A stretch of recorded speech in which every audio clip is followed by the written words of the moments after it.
Welcome everyone to the soil section. This has to be one of the most talked about and referenced sections of all of our courses because the fundamentals of most of our ecological systems is rooted in the soil. So we're looking at now how we can understand the soil, understand the different problems and relationships in the soil so that we can increase the natural resilience of an abundant living soil ecosystem. With soil, we want to start with understanding what healthy soil is, because after we understand the baseline of healthy soil, we can then move forward into how do we create the conditions by which soil can maintain its own health and its own living soil food web ecosystem. When we look at soil itself, very often we look at the sand, silt, and clay as components of soil, and many of the diagrams out there will show a 5% organic matter being a component of that soil. This is a complete misunderstanding or a generalized overview of soil and healthy soil, because a good soil mix, yes, may have a composition of sand, silt, and clay and 5 or 10% organic matter. But if you don't talk about what the other elements are that are in that healthy soil ecosystem, we're really missing some of the most crucial dynamics and connections that are going on that make this soil resilient in the first place. So if we look at a mixture of water, air, soil particles, sand, silt, and clay, these are the base components. But that organic matter is what feeds the soil microorganisms. So we have in the actual food chain of the soil organisms, we have at the core of it organic matter, which feeds the fungi and the bacteria.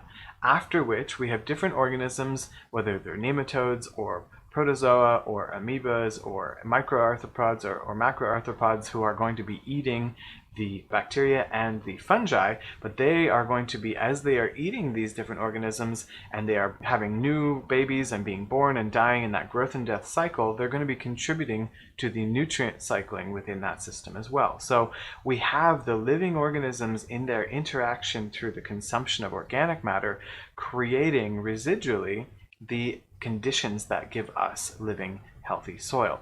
So to sum it up, it is through these interactions of these organisms that we create the conditions for a living healthy soil system. If we look at microorganisms, they're incredibly key to maintaining the soil moisture and the aeration to feed the plants. If you look at a plant, we often think, okay, well, how do I fertilize this plant?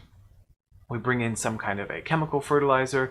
Well, the chemical fertilizers are actually going to be a salt-based fertilizer that dissolves in water. So when we look at these salt-based fertilizers dissolving in water, the increase in salinity actually kills bacteria in the soil because it's actually going to rupture the cells as it pulls water out of the bacteria.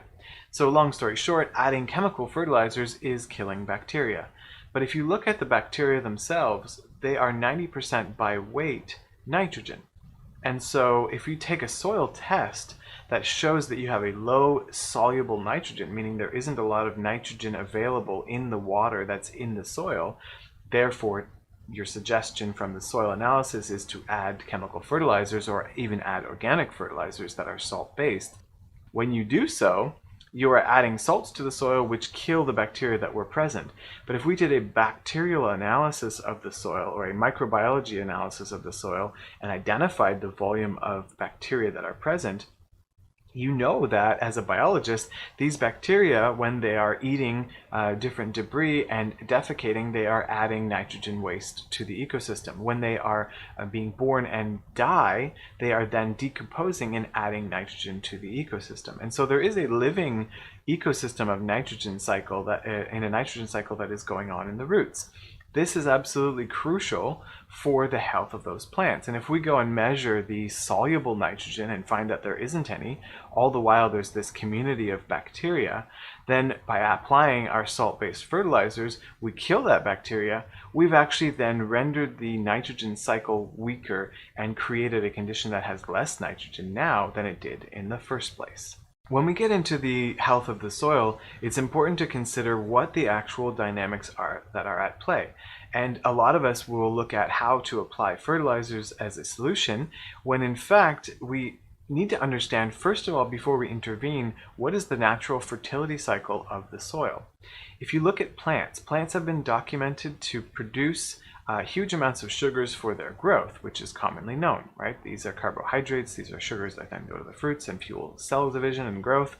However, what's recently been discovered is that 70% of the sugars that a plant will produce in its lifetime are exuded. They are pushed out of the soil root hairs, the root hairs that are in the soil, and then exuded out in that root zone to feed and attract mycelium and bacteria, so fungi and bacteria.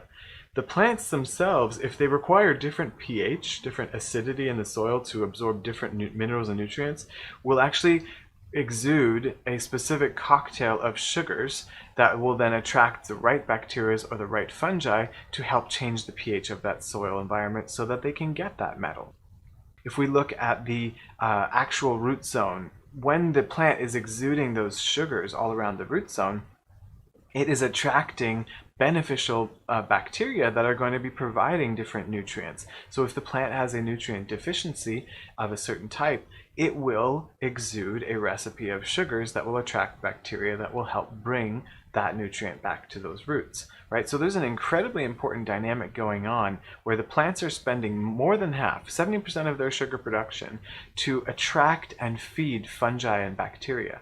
So this means that in all of our soil-based practices, we need to be not killing bacteria and not killing fungi, which is a problem because when you add any kind of salt-based fertilizer, whether it's organic or synthetic, these salts are killing bacteria. Whenever we till the soil, and yes, using your broad fork, when you're sticking it in the ground and turning it completely horizontal where you flip the soil over, that is tillage, right? The proper use of a broad fork is to insert it in the ground and wiggle it 10 degrees in either direction so that you just open up drainage pore spaces. So even I've seen many permaculturists out there who take a broad fork and they till their soil with it. This is still destroying the fungal hyphae and sending a massive destruction into the soil root zone that you then want to cultivate in.